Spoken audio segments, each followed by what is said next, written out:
ନମସ୍କାର। ଆଜି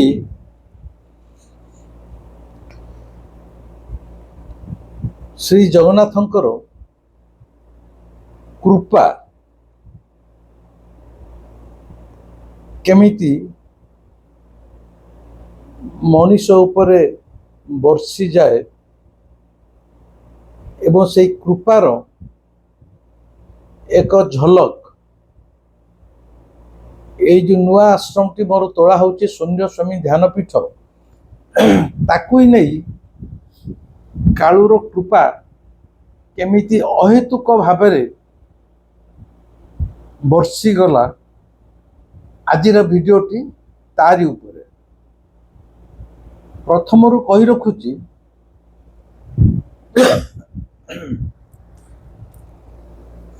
ସାଧାରଣ ମଣିଷମାନେ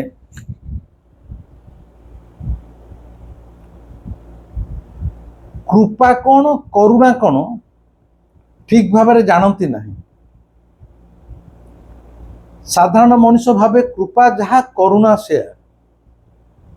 ଆଜିର ଭିଡ଼ିଓଟିର ମୁଁ ନାଁ ଦେଇଛି କାଳୁ କୃପାର ବାରିଧାରା।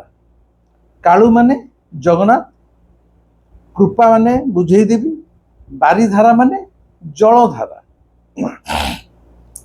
ମାନେ କୃପାଟା କେମିତି ଜଳଧାରା ଭଳି ମଣିଷ ଜୀବନରେ ବହିଯାଏ। ଯେଉଁ କହିଲି ସାଧାରଣ ମଣିଷ ମାନେ କୃପା ଆଉ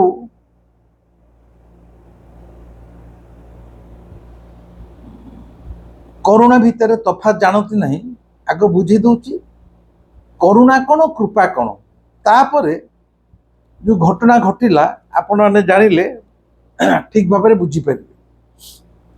କରୁଣା ହେଲା ଆମେ ଯେଉଁ କହୁ ଈଶ୍ୱରଙ୍କର କରୁଣା, ଈଶ୍ୱରଙ୍କ କରୁଣା ପ୍ରାପ୍ତ ହେବା। କରୁଣା ହେଲା ଈଶ୍ୱରଙ୍କର କରୁଣା ପାଇବା ପାଇଁ ଆମମାନଙ୍କୁ ଶ୍ରମ କରିବାକୁ ପଡ଼ିଥାଏ। ଶ୍ରମ ମାନେ ମୁଁ କହୁନି ଚାଷ ଜମିରେ ଯାଇ ହଳ କରିବା ପାଇଁ। ଶ୍ରମ ମାନେ ଈଶ୍ୱରଙ୍କ କୃପା ପାଇବା ପାଇଁ ଆମେ ପ୍ରାର୍ଥନା କରିଥାଉ, ହୋମ ଯଜ୍ଞ କରିଥାଉ, ଉପବାସ ରଖିଥାଉ, ବ୍ରତ ରଖିଥାଉ। ଏଗୁଡ଼ାକ ସବୁ ଧାର୍ମିକ ଧର୍ମ ଧାରଣା ଭିତରେ ଆମେ ଏକୁ ନିଷ୍ଠାର ସହିତ ପାଳନ କରିଥାଉ, ଏହି ସକାଶେ ଯେ ପ୍ରଭୁର କରୁଣା ଟିକେ ଆମେ ପାଇବା। ତେଣୁ କରୁଣା ପାଇବା ପାଇଁ ଆମକୁ ନିଷ୍ଠାର ସହିତ, ଆନ୍ତରିକତାର ସହିତ ପ୍ରାର୍ଥନା କରିବାକୁ ପଡ଼ିଥାଏ, ସ୍ତୁତିଗାନ କରିବାକୁ ପଡ଼ିଥାଏ, ହୋମ ଯଜ୍ଞ କରିବାକୁ ପଡ଼ିଥାଏ, ବ୍ରତ ଉପବାସ କରିବାକୁ ପଡ଼ିଥାଏ, ଇତ୍ୟାଦି ଇତ୍ୟାଦି। ଏଟା କରୁଣା ପାଇବା ପାଇଁ। କିନ୍ତୁ ପ୍ରଭୁର ଯେଉଁ କୃପା, ତା ପାଇଁ କୌଣସି ତଥାକଥିତ ଧର୍ମ ଧାରଣାର ଆବଶ୍ୟକତା ନଥାଏ ବା କୌଣସି ଏକ ଧାର୍ମିକ କାର୍ଯ୍ୟରେ ନିଜକୁ ନିୟୋଜିତ କରିବାର ସମ୍ପୂର୍ଣ୍ଣ ଆବଶ୍ୟକତା ନଥାଏ, ଏପରିକି ପ୍ରାର୍ଥନା କରିବାର ମଧ୍ୟ ଆବଶ୍ୟକତା ନଥାଏ କରୁଣା ପାଇଁ। କରୁଣା ହେଲା ଅକାରଣ, ଅହେତୁକ। କୌଣସି ହେତୁ ନଥିବ, ଘଟଣା ଘଟିଯିବ। ଅକାରଣ ମାନେ ଘଟଣା ଘଟିବା ପାଇଁ ଆଦୌ କୌଣସି କାରଣ ନଥିବ, କିନ୍ତୁ ଘଟଣା ଘଟିଯିବ। ସେଇଟା ହେଲା କୃପା। ତମେ ଆଦୌ ସ୍ୱପ୍ନରେ ଭାବି ନଥିବ ଯେ ଏଇଭଳି ଗୋଟେ ଘଟଣା ଘଟି ଯାଇପାରେ। ମାନେ ଯେଉଁ ଘଟଣାଟା ତମ ପାଇଁ ଭଲ ଘଟଣା, ମାନେ ମୁଁ ଦୁର୍ଘଟଣା କହୁନି। କୃପା ହେଉଛି ସବୁବେଳେ ଆନନ୍ଦଦାୟକ, କୃପାଟା ସବୁବେଳେ ଅଲୌକିକ। କୃପା ଯେତେବେଳେ ଘଟିଯାଏ, ମଣିଷ ସେଇଟା ତାର ସ୍ୱପ୍ନର ବାହାରେ ଥାଏ। ମୁଁ ଉଦାହରଣ ପାଇଁ କହୁଛି, ଆପଣ ବୁଝି ଯାଇପାରିବେ କୃପାଟା କ'ଣ। ମୁଁ ଆଗରୁ କହିଦେଇଛି, କରୁଣା ପାଇଁ ଆମକୁ କିଛି ଶ୍ରମ କରିବାକୁ ପଡ଼ିଥାଏ, କିନ୍ତୁ କୃପା ପାଇଁ କିଛି କରିବାକୁ ପଡ଼ିନଥାଏ। ଉଦାହରଣ ସ୍ୱରୂପ, ଆପଣ ସାଇକେଲରେ ହେଉ, ମୋଟର ସାଇକେଲ ହେଉ ବା କାରରେ ହେଉ, ଗୋଟେ ଧର जो पुरी रु कटक जाउचंती कि भुवनेश्वर कटक जाउचंती बा गोटे गाँ रु आ गोटे गाँ को जाउचंती हठात बाटे आपन को परिश्रा मारिला आपण आपन गाड़ी की रखिले स्कूटर हो साइकिल हो मोटर कार हो जहा हो बा चलिक जाउथिले आपण रहिले रही कि परिश्रा करे गले एति देखिले रास्ता कड़र जो आंब गछ आपण सामने गोटे पाचिला आंब गछ उपर खसी पड़ा देखिले गछ पाचिला आंब तले पड़गला आपण परिश्रा सारिकी बोतल पानी करके हाथ धोइले एवं आपण आखि आगे जो आंबटी पड़गला से आंबटी धुआ धुई करी लोभ संवरण न करि पारि आग से खाइले बहुत स्वादिष्ट मीठा आंब पुणी आप गाड़ी धरिकी आपण आपंकर गंतव्य स्थल को गले एठी मोर प्रश्न है यही जो आंबटी खसी पड़ा एवं आपण से आंबटी की गोटे खाइले एटा हूँ प्रभुर कृपा केमिति कृपा कारण प्रथमे से रास्ता कड़े आंब गछटा आपण लगे कि ना से आंब चाराटा लगे से सबुदिन आसी पानी दौले कि ना से रास्ता रे आपण आगुरी एमती केते थर जाइथिबे हुए तो सेटा आंब सीजन नथिबो आज जो सेपटे गले आंबटा पाचिकी तले पड़िबो आपण भाबिथिले कि ना ता अर्थ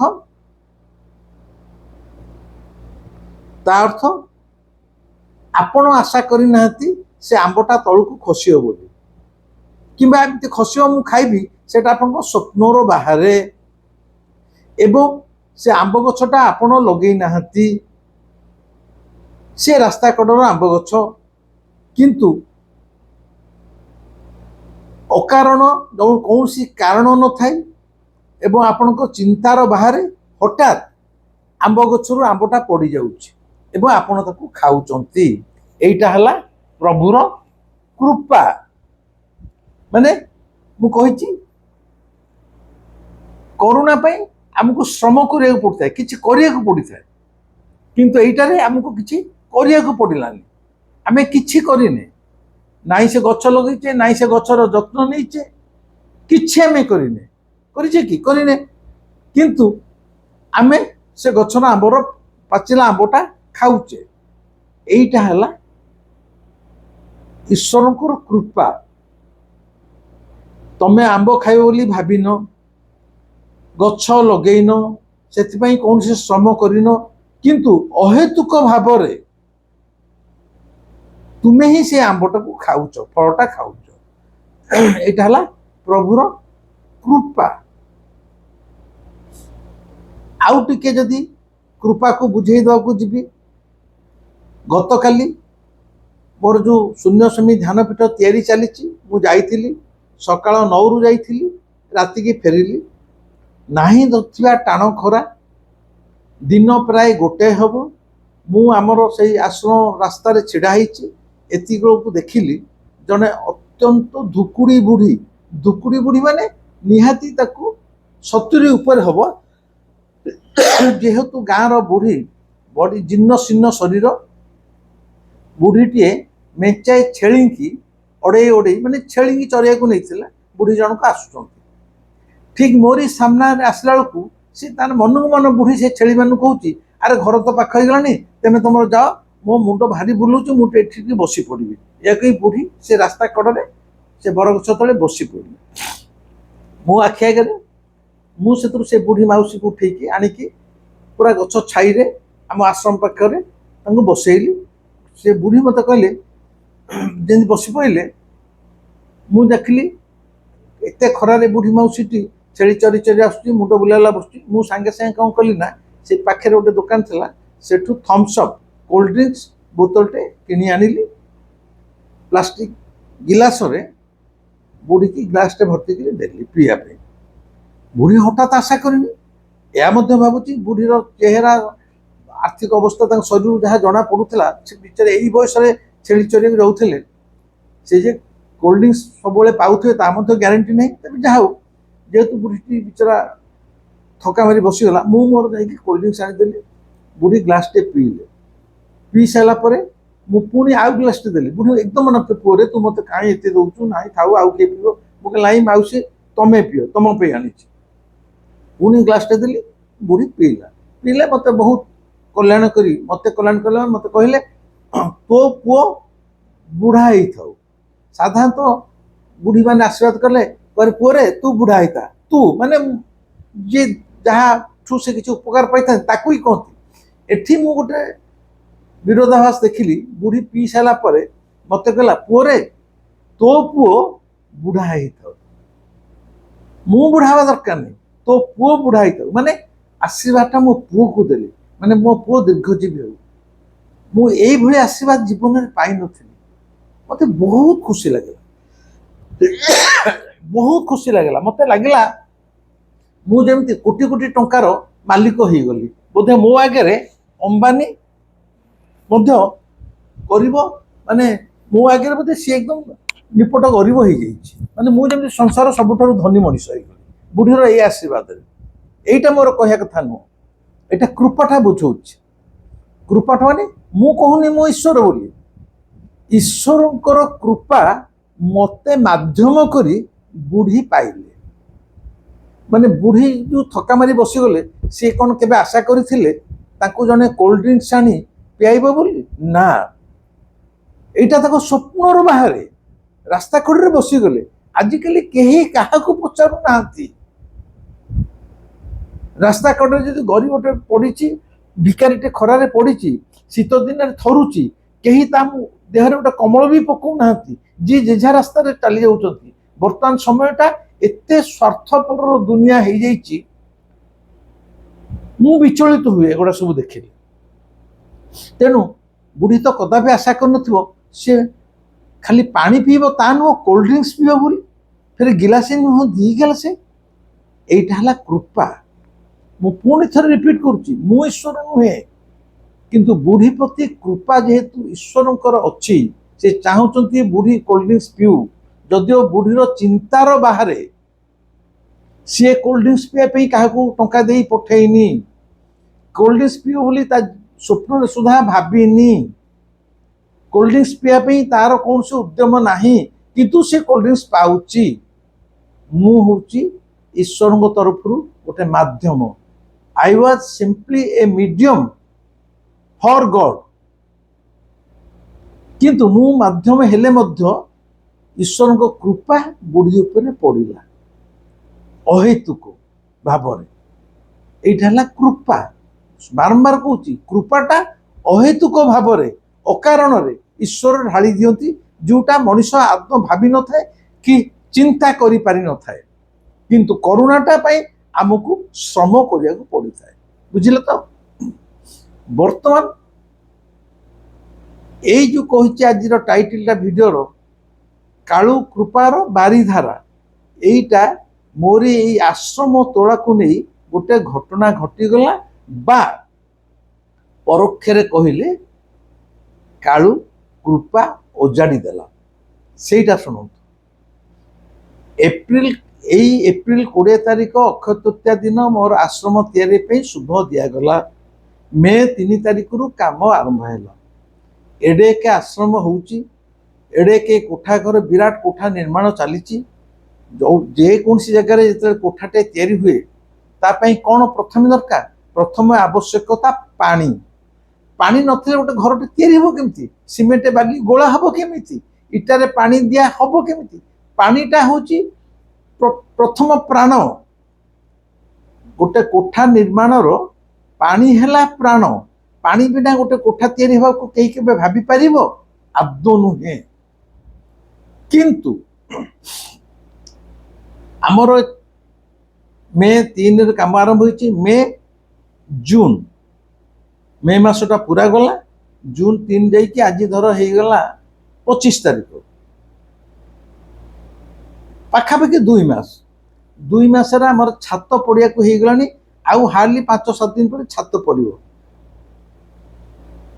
କାମ ଯେତେବେଳେ ଆରମ୍ଭ ହେଲା, ଆମର ଭାଳିନୀ ପଡ଼ିଗଲା। ଆମର ଯେ କଣ୍ଟ୍ରାକ୍ଟର ଭାଇ, ୟଙ୍ଗ ଯୁବକ, ସାନ ଭାଇଟିଏ, ତା ନାଁ ସୋନୁ, ପାଣି କୁଆଡ଼ୁ ଆସିବ? କାରଣ ଆମର ବୋରିଂ ଖୋଳା ଯାଇନି। ବୋରିଂ କରିବା ପାଇଁ ଯେଉଁ କମ୍ପାନୀ କୁହାଯାଇଛି ମାଟି ତଳେ ବୋରିଂ କରିକି ଟ୍ୟୁବୱେଲ୍ ବସିଲେ ପାଣି ବାହାରିବ, ସିଏ କମ୍ପାନୀ ଆମକୁ ଧରାଛୁଆଁ ଦେଉନଥାଏ। ତାର ବହୁତ କାମ। ମୋର କିନ୍ତୁ ନିର୍ଦ୍ଦେଶ, କାମ ଯେତେ ଶୀଘ୍ର ଆରମ୍ଭ ହେବ। ପାଣି ତାହେଲେ କେମିତି ଆସିବ? ପାଣି ତ ନାହିଁ। ପାଣି ନଥାଇକି ଜଣେ ଘର ତୋଳିବା କଥା ଭାବିବା ବି ହେବ, ତୋଳିବ କେମିତି ପାଣି ଯେତେବେଳେ ନାହିଁ? ଆମ ଆଶ୍ରମର ପଛପଟେ ବିରୂପା ନଈ ବୋହି ଯାଉଛି। ଆଶ୍ରମର ଆଗପଟେ ସରକାରଙ୍କର ଗୋଟେ କେନାଲ ଯାଇଛି ଧାନ ଜମି ଚାଷ ପାଇଁ, କିନ୍ତୁ କେନାଲରେ ସବୁବେଳେ ପାଣି ଦିଆଯାଏନି। କେବଳ ଚାଷ ସମୟରେ ତାର ସମୟ ଦେଖିକି ଗେଟ୍ ଖୋଲାଯାଏ ଏବଂ ସରକାରଙ୍କ ଦ୍ୱାରା କେନାଲରେ ପାଣି ଛଡ଼ାଯାଏ। ଆମେ ଏଇ ଯେଉଁ ମେ 3 ତାରିଖରେ କଥାବାର୍ତ୍ତା ହେଉଛୁ ପାଣିର ବ୍ୟବସ୍ଥା କ'ଣ ହେବ, ସେତେବେଳକୁ କେନାଲ ଆମର ଢୁ ଢୁ ଶୁଖିଲା ପଡ଼ିଆ ପଡ଼ିଛି। କେନାଲ ଭିତରେ ଏପଟ ସେପଟ ଜଣେ ଜାଳିପାରିବ। କେନାଲରେ ପାଣି ଛଡ଼ା ଯାଇନି। ଖରାରେ ପୁରା ପାଣି ଶୁଖିକି ପୁରା କେନାଲ ଶୁଖି ଯାଇଛି। କେନାଲରେ ପାଣି ନାହିଁ। ପାଣି ଅଛି କେଉଁଠି? ନଈରେ। ଆମର କଣ୍ଟ୍ରାକ୍ଟର ଭାଇ କହିଲେ ଆମେ ଗୋଟେ କାମ କରିବା, ନଈରୁ ପାଣି ବୋହିବା। ଆରେ ନଈ ରହିଲାଣି 300-400 ଫୁଟ ଦୂରରେ। ସେଠୁ ପାଣି ବୋହି ବୋହି ନଈ ପଠାରୁ ଆସିବ 300-400 ଫୁଟ ଦୂରରେ ଆସିକି କାମ ହେବ। ଏଇଟା କ'ଣ କେବେ ସମ୍ଭବ? ତେଣୁ ଠିକ୍ ହେଲା 300-400 କ'ଣ 500 ଫୁଟର ଲମ୍ବା ପ୍ଲାଷ୍ଟିକ ପାଇପ୍, ଏଇ ଯେଉଁ ପାଇପ୍ ତ କ'ଣ ପାଇପ୍ କିଣା ହେବ। ଛୋଟିଆ ଟୁଲୁ ମୋଟରଟେ ଲାଗିବ। ପାଇପ୍ଟା 300-400 ଫୁଟ ଦୂରକୁ ଯାଇ ନଈ ଭିତରେ ପଡ଼ିବ। ଏପଟେ ଟୁଲୁ ମୋଟର ଚାଲିବ। ଟୁଲୁ ମୋଟର ଚାଲିଲେ ପାଣିଟା ସେ ନଈରୁ ଭିଡ଼ିବ, ଏଠି ପାଣିରେ କାମ ହେବ। ଏହା ଠିକ୍ ହେଇକି ଆମର ପ୍ରାୟ 300 ଫୁଟର ପ୍ଲାଷ୍ଟିକ ପାଇପ୍ କିଣା ହେଇଗଲା। କିଣା ହେଇକି ଆସିକି 4ଟା-5ଟା ବେଳକୁ ଆମ ଜାଗାରେ ଆସି ପହଞ୍ଚିଗଲା। ମୋଟର ବି ଚାଲିବ, ଇଲେକ୍ଟ୍ରିକ୍ ବି ନାହିଁ। ଠିକ୍ ହେଲା। এই যে জেনারেটর, ডিজেল পকা জেনারেটর দ্বারা সেটা চালিব। ঠিক ହେଲା। ତେଣୁ ପାଣିର ବ୍ୟବସ୍ଥା ହେଲା, ନଈରୁ ପାଣି ଭିଡ଼ା ହେଇକି ପାଇପ୍ରେ, ପ୍ଲାଷ୍ଟିକ ପାଇପ୍ରେ କାମ ହେବ। ନହେଲେ କାମ ହେବ କେମିତି? ଯେଉଁଦିନ ପାଇପ୍ କିଣା ହେଇକି ଆସି ସନ୍ଧ୍ୟାବେଳେ ଆମେ ଛିଡ଼ା ହେଇକି ଚିନ୍ତା କରୁଛୁ, ଏଇଠି ଦେଖନ୍ତୁ ପ୍ରଭୁର କୃପା କେମିତି। ହଠାତ୍ ଗୋଟେ ଆମର ଆଶ୍ରମରେ କାମ କରୁଥିବା ଯେଉଁ ପିଲାମାନେ କାମ କରୁଛନ୍ତି, ଜଣେ ତାର ଖୁସିରେ ପାଟିକିରି କହିଲା ସାର୍ କେନାଲରେ ହଠାତ୍ ମାନେ ସନ୍ଧ୍ୟାବେଳଟାରେ ଗବ ଗବ ଗବ ହେଇକି ପାଣି ବୋହିଲାଣି। ମୁଁ ଏକଦମ ଆଶ୍ଚର୍ଯ୍ୟ ହେଇଗଲି। ମୁଁ ସାଙ୍ଗେ ସାଙ୍ଗେ କେନାଲ ପାଖକୁ ଚାଲିଗଲି। ଦେଖିଲା ବେଳକୁ ଠିକ୍ ସେଇ ସନ୍ଧ୍ୟାବେଳେ ଯେତେବେଳେ ଆମେ ଚିନ୍ତା କରୁଛୁ ଆସନ୍ତାକାଲି ସକାଳେ 300 ଫୁଟ କି 400 ଫୁଟ ଦୂରରୁ ପାଇପ୍ରେ ପାଣି ନଈରୁ ଟଣା ହେଇକି ଆସିବ, ଠିକ୍ ଦେଖାଗଲା ଆମ ଆଶ୍ରମଠୁ କେନାଲଟା ବେଶୀ ହେଲେ 30-40 ଫୁଟ ଦୂରରେ। ସେଇଟା 300-400 ଫୁଟ, এইটা মাত্র 30-40 ফুট মাত্র। হঠাৎ পানি আসিগলা। ମୁଁ ଯାଇ ଦେଖିବାକୁ ପ୍ରକୃତରେ ପାଣି ସାଙ୍ଗେ ସାଙ୍ଗେ ଛଡ଼ା ହେଇଛି। ନଈ ବଢ଼ି ଭଳିଆ ପାଣି ଢେଉ ଖେଳି ଦୁମ୍ ଦୁମ୍ ହେଇକି ପୁରା ବହି ଚାଲିଛି। ମୋ ମନ ଅତି ଖୁସି ହେଇଗଲା। ଆମ କଣ୍ଟ୍ରାକ୍ଟର କହିଲେ ଆମର ଏତେ ବାଟ 300-400 ଫୁଟର ପାଣି ଟାଣିବା ବି କଷ୍ଟ, ଏ ତ ପ୍ରଭୁ କ'ଣ ସାଙ୍ଗେ ସାଙ୍ଗେ, ମାନେ ମୁଁ ଭାବିଲି ଯେମିତି କାମ ହେବ। ସେଇ ସକାଶେ କାଳୁ ସାଙ୍ଗେ ସାଙ୍ଗେ, ଆଉ ସେ ସମୟରେ ବିଶ୍ୱାସ କରନ୍ତୁ ଗାଁ ଲୋକ କହିଲେ କେନାଲରେ ପାଣି ଆଦୌ କେତେବେଳେ ଛଡ଼ାଯାଏ ନାହିଁ। ସେଇ ସମୟରେ ମାନେ ପର୍ଟିକୁଲାର ସନ୍ଧ୍ୟାବେଳେ ଆମେ କଥାବାର୍ତ୍ତା ହେଉଛୁ, କାଲି ସକାଳେ ନଈରୁ ପାଣି ଟଣା ହେବ ହଉଛୁ, ସେଇ ମୁହୂର୍ତ୍ତରେ ମୁଁ ସବୁବେଳେ ଦେଖନ୍ତୁ କହିଲା ବେଳେ ମୁହୂର୍ତ୍ତଟାକୁ ଗୁରୁତ୍ୱ ଦେଇଥାଏ। ସେଇ ମୁହୂର୍ତ୍ତରେ କେନାଲରେ ପାଣି ଛଡ଼ା ହେଇଗଲା ଏବଂ ମାତ୍ର ଯେହେତୁ 30-40 ଫୁଟ ଆମର ଏତେ ପାଇପ୍ ଦରକାର ହେଲାନି, ସାଙ୍ଗେ ସାଙ୍ଗେ ସାମ୍ନାରେ ପାଇପ୍ଟା ପକା ହେଲା। ତାର ଦିନ ସକାଳେ ପାଣି ମୋଟରରେ ଭିଡ଼ା ହେଲା ଏବଂ ଆଜି ଯାଏ এই 7-8 ଦିନ ତଳ ଯାଏ ସେଇ କେନାଲରୁ ପାଣି ଅହରହ 24 ଘଣ୍ଟା କେନାଲରେ ପାଣି ଆସୁଛି, ଆମ କାମ ହଉଛି। एगुड़ा को कौन आपण भावुं ये एक्सीडेंटाल बोली जस्ट काकताड़ीय पानी आसीगला कहीं आगुरी तो यही समय गाँ लोक के पानी आसेनी मु स्पष्ट भाव जाने ये जो शून्य स्वामी ध्यान पीठ तैयारी चली कालू इच्छा तैयारी होची ता नहेले एटा मत कालूर कृपा ता नहेले मते वर्तमान 74 वर्ष बयस 74 वर्ष बयस रे मनुष्य जेतले श्मशान को जीवा पई तार पेड़ी पुटुली बांधु थाए ता जीवन रो हिसाब निकास करू थाए सेतिकी बेले 74 वर्ष बयस रे 1.5 कोटी टंका खर्च करी गोटे नुआ आश्रम तैयारी करिवार स्वप्न कहीं कौन केबे देखी पारे मु तो आदौ देखी नथिली कि मोर निजर गोटे आश्रम हबो आकु मु स्वप्न रे देखी नथिली या मध्य मोर चिंता रे बाहर थिला मो सेति पई कोन से आसक्ति नथिला कि लालसा मध्य नथिला किंतु कालू एमिति परिस्थिति सृष्टि कला तुलसीदास आश्रम रे बोध हुए कालू चाहिला तू ए आश्रम से आश्रम रे रहिबा दरकार नहीं तोर संपूर्ण योग्यता आसी जाइछि तू तो निजर गोटे आश्रम कर जो आश्रम भितरे तो निजर चिंताधारा तो जीवन आदर्श अनुसार व्यक्ति विशेष माने आसीबे तो सहित संपर्क जोड़िबे एवं सेमानक जीवन रे एक नुआ जीवन रो उन्मेष हेबो ता नहेले जेतले मु आदौ स्वप्न रे भाबिनी गोटे आश्रम करिया कथा 74 वर्ष बयस रे सेतिकी बेले आम कटक सुनाखला गाँव रो हाड़िया भाई ता जमी मते दान न करंती कि आश्रम तोला न हुए एटा मध्य मु जाइली कालूर अहेतुक कृपा करुणा नुहे कारण करुणा हेतले मु प्रार्थना करथांती मते गोटे जमी दे मोर गोटे आश्रम करबी मु आश्रम करथा जीवन रे भाबिनी एप्रिल 12 रे मु तुलसीदास आश्रम रु बाहरी आसिली एप्रिल 20 रे जमी किणा सइलानी एटा भाबी पड़छंती एटा कृपा नुहे आ कोन एटा होची कृपा ठीक सेमती जेहेतु कालू इच्छा रे एटा चलीची कालू पई भी ता भीतर एक सुंदर मंदिर में करूची कालू भी सेठी भी रहिबो ता सहित मध्य हमर खेल हबो ता सहित मध्य हमर प्रेमरो भावरे आमे जुडुबुडु ओदा हवा मु केवल नुह मो सहित अन्यान्य भाई भौणी माँ माने आसीबे एवं कालू प्रेमरे आमे आश्रम रे उबुटुबु हवा ओदा हवा तेणु संपूर्ण कालू कृपारे आश्रम चली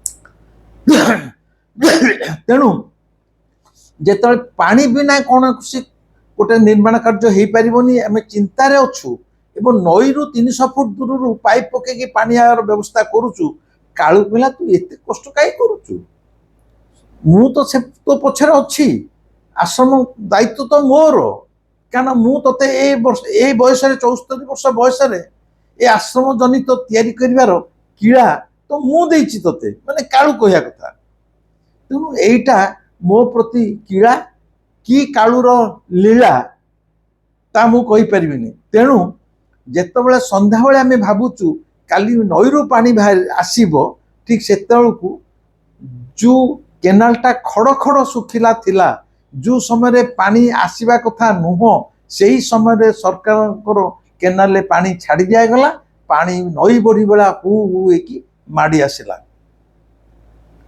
एवं पानीर अभाव आमर रहिलानी सते जेमती मोरी आश्रम काम केनाल पानी आसीगला किंतु कृपा एठी सरी नाही यह मध्य 2 मास हो जाइए आमर बोरिंग है तले 250 फुट तले पाइप पशी बोरिंग है पानी बाहर से काम भी चली भितर प्राय 8-10 दिन तले मु ठीक तारीख मन पकई पाऊनी 8-10 दिन तले संध्या मु आश्रम टी अच्छी मु अच्छी मोर सान भाई जे अमेरिकार आसुचंती उत्कलेन्दु मिश्र से भी मो पाखे अच्छा अन्य किसी भाई मैंने अच्छा ठीक एतिकी बेले खुशरे माने जो संस्था बोरिंग करूला से कहला सार पानी बाहरिला माने जो 250 फुट तले पशिकी पाइप दीर्घ 5 दिन धरी बोरिंग होउथिला माने माटी तले खोला होउथिला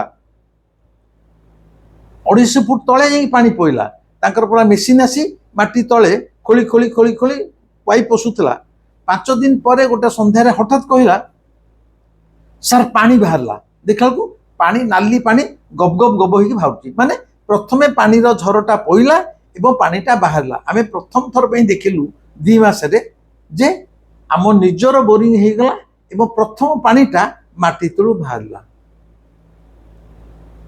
मो मन भितर टिके हैला जे जाऊ एपटे भी पानी बाहरलानी केनाल भी पानी रहिला 2 पटु पानी हैला मु तारी भितर काहाकू न कही रास्ता डी केनाल को चाहिए विश्वास करंतु केनाल खड़ खड़ सुखिला सकाळ संध्या बजा जाए बोरिंग रु ट्यूबवेल रु पानी बाहरिया जाए केनाल ले पानी थिला संध्या बेलू जेतबले बोरिंग रु नाली पानी बाहरिला माने पानी रो झर पड़ी गला से संध्या बेलू देखा बेलू केनाल रु पानी आसीबा बंद हो जाइए बुझी पड़ते जेतले पानी रो आवश्यकता थिला कालू केनाल ले पानी जोगई देला जो दिन बोरिंग है कि पानी बाहरिला सेही मुहूर्त रे केनाल रो पानी टाको बंद कर देला सते जेमिति एई आश्रम टा तोला हवा पई केनाल ले कालू पानी छाड़ी थिला जेतले आश्रम रो निजस्व बोरिंग रु पानी बाहरिबार संवाद आसीगला एवं आम आख्यागे किटी किटी नाली पानी बाहर माने पानी झड़ तो पड़गला ताथ से नाली पानी बाहर धला पानी बाहर से तो कम हो पार ताथ जो आम निजस्व पानी बाहरी आसला कालू कहला आउ केनाल पानी दरकार नहीं ठीक से ही दिन मु बारंबार कहूँ केनाल पानी बंद हो सारी बर्तमान से बोरिंग पानी रे काम चली ये है कालूर कृपा कालू कृपार बारिधारा कालू जेतले कृपा कला बारिधारा माने जलधारा नई बड़ी भाया बोहिला केनाल एवं जेतले बोरिंग रु जलधारा निर्गत हैला सेतले केनाल पानीटा को से बंद करदेला सते जेमती एई आश्रम रो काम पई केनाल ले पानी आसीथिला एवं आश्रम रो निज पानी जेतले आसीगला केनाल पानी सेई दिन ही सेई मुहूर्त रे बंद हो गला एगुड़ा जीवन रो छोट छोट कथा आपको अन्य माने मार्क करि पारु नांती कि विश्लेषण करि पारु नांती किंतु जेहेतु कालू प्रति मुहूर्त रे मते ता कथा कही थाए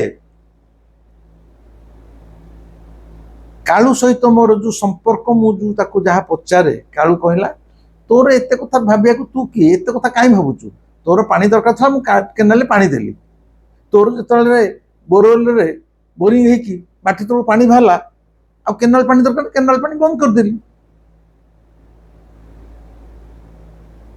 यह को आपण माने कौन कहे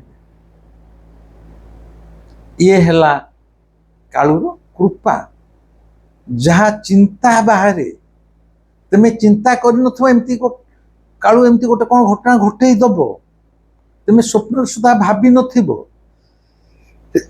किंबा कालू रे कृपा पाया मु कौन केनाल पानी आसु बोली माने इरिगेशन डिपार्टमेंट को चिठी देइथिले जे मोट आश्रम को मते टिके पानी छाड़ंतु केनाल ना केनाल पानी आसु बोली मु किछि श्रम करथिली चेष्टा करथिली उद्यम करथिली किछि किछि ना करेनी कि मु जानिनी केनाल पानी आसु बोली बिना श्रम रे बिना उद्यम रे बिना प्रयास रे पानी चली आसुछि मोर काम हबो एइटा हला कृपा छेली चराली बुढ़ीटा उदुदिया खरारे थका मारी बसी पड़ुछि से कि जानेनी किंतु ताको कोल्ड ड्रिंक्स से जो कोल्ड ड्रिंक्स पी पारिबो ताको मिलिबो से कोन जानिथिला जानि नथिला मु माध्यम ही पारे एटा किंतु से बुढ़ी प्रति ईश्वरंकर अहेतुक कृपा भाबुची कृपा कौन आ करुणा कौन आपण भल रूपे बुझी पारिथिबे रास्ता रे जाउचंती परिसर करबे आंब गछरु आंबटे फळुची आपण खाउचंती आंब गछ आपण लगी नाहंती किबा सेही समय आंबटे खाइबे भी जानि नाहंती किंतु गछ किए लगी थला कोन से अलगा था किंतु से आंबटा आपण खाउचंती आउ जने पाउनी कृपा आ कृपा किए केतळे पाइबो ତା ଉପରେ କୌଣସି ବିଧିବିଧାନ ନାହିଁ ରେ ଭାଇ, ସେଟା ପ୍ରଭୁର ଇଚ୍ଛା। ପ୍ରଭୁ ଯେତେବେଳେ ଚାହିଁବ ତମକୁ ଅହେତୁକ ଭାବରେ କୃପା ତୁମ ଉପରେ ଅଜାଡ଼ି ଦେବ। କିନ୍ତୁ ଖାଲି ଗୋଟିଏ କଥା କହୁଛି, କେତେବେଳେ ତୁମେ କୃପା ପାଇବ? ତୁମେ ପର ନାରୀ ଚୁଗୁଲି କରୁଥିବ, ଦୁର୍ନୀତି କରୁଥିବ, ଅନ୍ୟ ପ୍ରତି ଅସହିଷ୍ଣୁତା ଥିବ, ଅତ୍ୟନ୍ତ ସ୍ୱାର୍ଥପର ହେଇଥିବ, ପ୍ରଭୁର କୃପା ପାଇବ? କୃପା ପାଇବନି, ବରଂ ତୁମେ ରୋଗରେ ସଢ଼ିବ, ଡାକ୍ତର ତୁମର ଔଷଧରେ ଟଙ୍କା ଖାଇବ। କୃପା ସେତିକିବେଳେ ଜଣେ ପାଇବ ଯେତେବେଳେ ଈଶ୍ୱର ଅନୁଭବ କରିବେ ଏଇ ଯେଉଁ ମଣିଷଟିକି ମୁଁ ସଂସାରକୁ ଛାଡ଼ିଛି, ସିଏ ମୋର ସୃଷ୍ଟିକି ଭଲ ପାଉଛି, ମୋ ସୃଷ୍ଟିର ସମସ୍ତ ପ୍ରାଣୀକି ଭଲ ପାଉଛି, ଆଉ ସବୁଠାରୁ ଉର୍ଦ୍ଧ୍ୱରେ କୌଣସି ଆଶା ନ ରଖି ନିସ୍ୱାର୍ଥ ଭାବରେ ନିଃସର୍ତ୍ତ ସମର୍ପଣରେ ମୋତେ ପ୍ରେମ କରୁଛି। ସେଇ ମଣିଷଟି କେବଳ କୃପା ପ୍ରାର୍ଥୀ। ବନ୍ଧୁ, କାଳୁକୁ ନିଜର କରିନିଅନ୍ତୁ, କାଳୁକୁ ନିଜ ଘରର ଜଣେ ସଦସ୍ୟ ଭାବରେ ଗ୍ରହଣ କରିନିଅନ୍ତୁ, କାଳୁକୁ ପୂଜା ରୀତିନୀତି ଭିତରେ ବାନ୍ଧି ନ ରଖି କେବଳ କାଳୁକୁ ପ୍ରେମରେ ବାନ୍ଧି ଦିଅନ୍ତୁ, ତାହେଲେ ଆପଣଙ୍କ ଉପରେ ମଧ୍ୟ କାଳୁର କୃପା ବରସିଯିବ। ଆଜି ପାଇଁ ରହୁଛି। ଏ ଭିଡ଼ିଓଟି କେମିତି ଲାଗିଲା ମୋତେ ନିଶ୍ଚୟ କହିବେ, କମେଣ୍ଟରେ ଜଣେଇବେ ଏବଂ ଇଚ୍ଛା ହେଲେ ସବସ୍କ୍ରାଇବ୍ କରିବେ। ମୁଁ ଏବେ ଆଉ ସବସ୍କ୍ରାଇବ୍ ଉପରେ ଜୋର ଦଉନି। କେତେ ପ୍ରକାର ମଣିଷ, କିଏ କହୁଛି ମୁଁ ବୋଲି କଥା କହୁଛି, କିଏ କହୁଛି ମୁଁ ଅଯଥା କଥା ଗୋଟେ କହୁଛି। ମୋର ସେଥିପାଇଁ ଦୁଃଖ ନୁହେଁ। ମୋତେ ଯେତିକି ଲୋକ ଦେଖୁଛନ୍ତି, ଯେତିକି ଆପଣମାନେ ଭଲ ପାଉଛନ୍ତି, ମୋର ନିଶ୍ୱାସ ପ୍ରଶ୍ୱାସ ଯିବା ଯାଏଁ ଯାହା ମୋର ଛୋଟ ଛୋଟ ଅନୁଭୂତି ହେଉଥିବ, ମୁଁ ଆପଣଙ୍କ ଆଗରେ ନିଶ୍ଚୟ କହିବି। ଯଦି ଆପଣଙ୍କୁ ନ କହିବି କାହା ଆଗରେ କହିବି? ଆପଣମାନେ ସମସ୍ତେ ମୋ ନିଜର ଲୋକ, ମୋ ପରିବାର ଲୋକ, ଆପଣମାନଙ୍କ ସମସ୍ତଙ୍କୁ ମୁଁ ଭଲ ପାଏ। ଏବଂ ଏହା ମଧ୍ୟ କହୁଛି, ଆଶ୍ରମ ସରିଗଲା ପରେ ମୁଁ ଜଣେଇବି ସମସ୍ତଙ୍କୁ ଆଶ୍ରମକୁ ନିମନ୍ତ୍ରଣ ରହିଲା। ଯିଏ ଆଶ୍ରମ ତିଆରି ପାଇଁ ଡୋନେସନ୍ସ ଭଲେଣ୍ଟିୟରଲି ପପୁ ମହାରାଜଙ୍କ ପାଖକୁ ପଠାଉଛନ୍ତି ସେମାନେ ଆସିବେ। ଯିଏ ଟଙ୍କାଟିଏ ବି ଦେଇନାହିଁ, କିଛି ଦୁଃଖ ନାହିଁ। ଆମର ଭାଇ ମଧ୍ୟବିତ୍ତ ପରିବାର, ସମସ୍ତଙ୍କ ପାଖରେ ଯେ ଆମ ପାଖରେ ଟଙ୍କା ଅଛି ସେମିତି ନାହିଁ, କି ନିହାତି ଆପଣମାନେ ଦିଅନ୍ତୁ ତା ମଧ୍ୟ ମୁଁ କହୁନାହିଁ। କେହି ଡୋନେସନ୍ ଦେଇଥାଉ ନ ଦେଇଥାଉ, ଯିଏ ବା ଦେଇଥାନ୍ତୁ, ସମସ୍ତଙ୍କୁ ଆନ୍ତରିକ ନିମନ୍ତ୍ରଣ ରହିବ ମୋ ଆଶ୍ରମକୁ ଆସିବା ପାଇଁ। ଆଉ ଯେଉଁମାନେ ସାମର୍ଥ୍ୟ ଅଛି ଦେବାକୁ ଚାହୁଁଥିବେ, ସେମାନେ ପପୁ ମହାରାଜଙ୍କ ପାଖକୁ ମଧ୍ୟ ତାଙ୍କର ଯାହା କିଛି ସାମର୍ଥ୍ୟ ଅନୁସାରେ ଟଙ୍କାଟେ ହେଉ କି 10 ଟଙ୍କା ହେଉ ପଠେଇ ପାରିବେ। ପପୁ ମହାରାଜଙ୍କ ନମ୍ବର ହେଲା ବୋଧେ 9437931018, 9437931018। ଆଉ ଗୋଟେ 98, ନାଇଁ ଛାଡ଼ନ୍ତୁ, ଏଇ ନମ୍ବରଟା ଆଗରୁ ମୁଁ କହିଛି, ହୁଏତ ଭୁଲଭାଲ କହୁଥିବେ। ପପୁ ମହାରାଜଙ୍କ ନମ୍ବର ମାନେ ଆପଣମାନେ ଜାଣିଥିବେ, ସେଇ ଅନୁସାରେ ଯଦି ଚାହିଁବେ ପଠେଇବେ, ସେମିତି କିଛି ନାହିଁ। ଆଜି ପାଇଁ ରହିଲି। କାଳୁର କୃପା ଆପଣମାନଙ୍କ ସମସ୍ତଙ୍କ ଉପରେ ଅଜାଡ଼ି ହେଉ, ଏଇ ପ୍ରାର୍ଥନା ସହ ଆଜି ରହିଲି। ନମସ୍କାର।